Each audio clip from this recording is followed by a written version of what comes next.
Sir material நான் material இதில் வந்து ஒவ்வொரு பொருளுக்கும் உயிர் குணம் இருக்குது அப்படின்னு சொன்னீங்க. அதுதான் உயிரா அப்படின்னா என்ன சார் கொஞ்சம் சொல்லுங்கள்.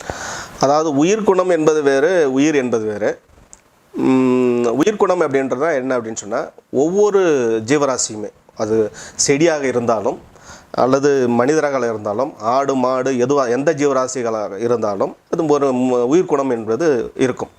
உயிர் குணம்னா என்ன? மொத்தம் பொதுவான குணங்கள் 3 குணங்கள்.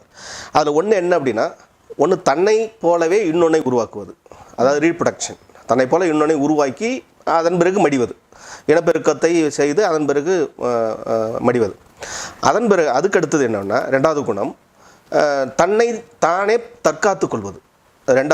ஒவ்வொரு ஜீவராசிக்கும் உள்ள உயிர் குணம் தன்னைத்தானே தற்காத்து கொள்வது. அதுக்கு அடுத்தது சர்வைவல், வாழ்வதற்கான சோர்ஸை இது பண்ணுறது, வாழ்வதற்கான சோர்ஸஸ் ரெடி பண்ணுறது. இப்போ உதாரணத்துக்கு என்ன அப்படின்னா, ஒரு செடி இருக்குது, சூரிய வெளிச்சமே இல்லாத இடத்துல நீங்கள் வச்சுட்டீங்க, அது சூரிய வெளிச்சத்தை நோக்கி அது நகர ஆரம்பிக்கும். அது வந்து வாழ்வதற்கான சூழலை அது ஏற்படுத்துது. அது அது அது அதனுடைய உயிர் குணம் அது உண்டு. ஒரு செடியாக இருந்தாலும் தான் வாழ்வதற்கு வேண்டிய அமைவிடத்தை, சூழலை தானே தேடிக்கொள்வது.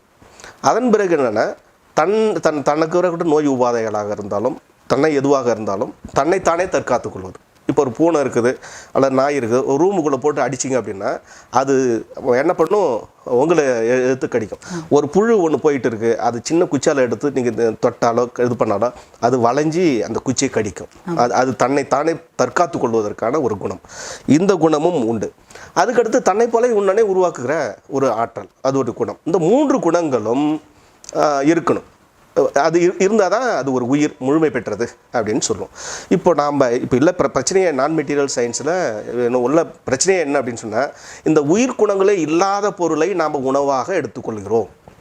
இப்போ நமக்கு இந்த குணங்கள் இருக்காது அப்படின்றதுக்காக தான் வரணும். இப்போ உதாரணத்துக்கு என்ன அப்படின்னா, ஒயிட் லக்கான் முட்டை இருக்குது இல்லையா?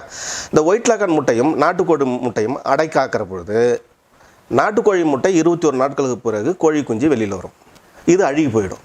இதில் என்ன அப்படின்னா, தன்னை போல இன்னொன்றை உருவாக்கக்கூடிய உயிராற்றலும் கிடையாது.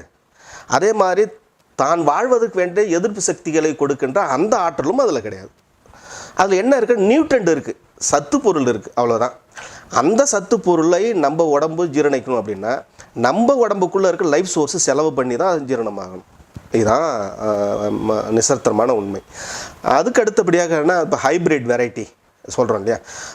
டிஷ்யூ கல்ச்சரில் வரையக்கூடிய பழங்கள், ஹைப்ரிட் வெரைட்டியில் உள்ள பழங்கள், காய்கறிகள், இதெல்லாமே இந்த குணங்கள் கிடையாது. அந்த தன்னை போல் இன்னொன்று உருவாக்கக்கூடிய உயிராற்றல் கிடையாது. அது வந்து அது ஆங்கிலத்தில் என்ன சொன்னால் கன்ஜென்டல் ஃபோர்ஸ் அப்படின்னு சொல்லுவோம், கன்ஜென்டல் ஃபோர்ஸ்னு சொல்லுவோம். அந்த குணம் இல்லை. அதுக்கடுத்தது நாம் தாய் தந்தையிடமிருந்து வரும்பொழுதே ஒரு விதமான இருப்பு சக்தியை எடுத்துக்கிட்டு வரும். இருப்பு சக்தி தாய் தந்தை எல்லாருமே மலட கிடையாது. எல்லாருமே பிறக்கின்ற பொழுது 100% அது இனப்பெருக்கத்திற்கான தகுதி உடையவர்களாக தான் பிறக்கிறோம்.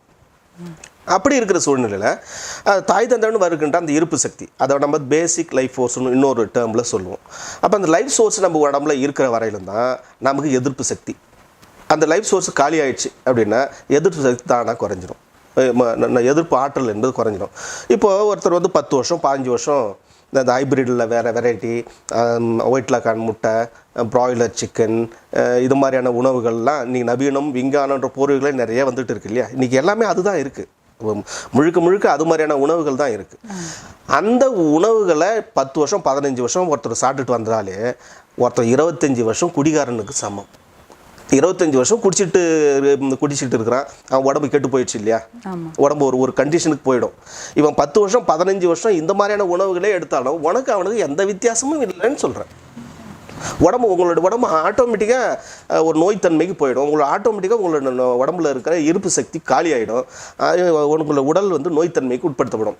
எனக்கு எந்த பழக்க வழக்கம் கிடையாதுங்க. ஒரு சிலர் சொல்லுவாங்க, எனக்கு எந்த பழக்க வழக்கமும் கிடையாது, ட்ரிங்க்ஸ் சாப்பிட மாட்டேன், வேறு பழக்க வழக்கங்கள் அது இதுன்னு எதுவுமே கிடையாது, ஆனால் எனக்கு எல்லா நோயும் வந்ததுன்னு சொல்லுவாங்க. எங்கேருந்து வந்தது அப்படின்னு சொன்னால், இந்த மாதிரியான உணவு முறை பழக்க வழக்கங்கள் இதனால் தான் வந்தது. ஆகவே இது ஒரு முக்கியமான அறிவியல் கருத்து. இது ஜனங்கிட்ட கொண்டு போகணும் அப்படின்றது தான். ஆனால் அவங்களுக்கு தெரியாது, இதன் அடிப்படையான சயின்ஸ் என்னன்னு தெரியாது. அவங்களுக்கு குறை சொல்கிறது இல்லை. இன்றைக்குள்ள சயின்ஸும் இப்படி ஒரு விஷயம் இருக்குதான்னே தெரியாது. உயிர்னா எங்கே இருக்குது? சந்திர மண்டலத்தில் இருக்குதா? இந்த உடம்புக்குள்ளே இருக்குதா, இருதயத்தில் இருக்குதா, மூளையில் இருக்குதா, இப்படியெல்லாம் குழப்பம் இருக்குங்களே. அது எங்கே இருக்குது, அது எப்படி இருக்குது, கண்ணால் பார்க்க முடியுமா, அல்ல அதுக்கிட்ட கேட்க முடியுமா, ஆன்மான்னு சொல்கிறாங்க, அதுக்கிட்ட பேச முடியுமா, இப்படி பல கேள்விகள் இருக்குது. அப்போது இவைகள் எல்லாமே பொருள் சாராத அரூப அறிவியல் கூறுகள். ஆகவே இந்த உயிர் குணங்கள் இருக்கணும். அது இருந்தால் மட்டுமே நாம் என்ன பண்ண முடியும் அப்படின்னா, திடகாத்திரமான ஒரு ஆரோக்கிய வாழ்க்கையை மேற்கொள்ள முடியும்.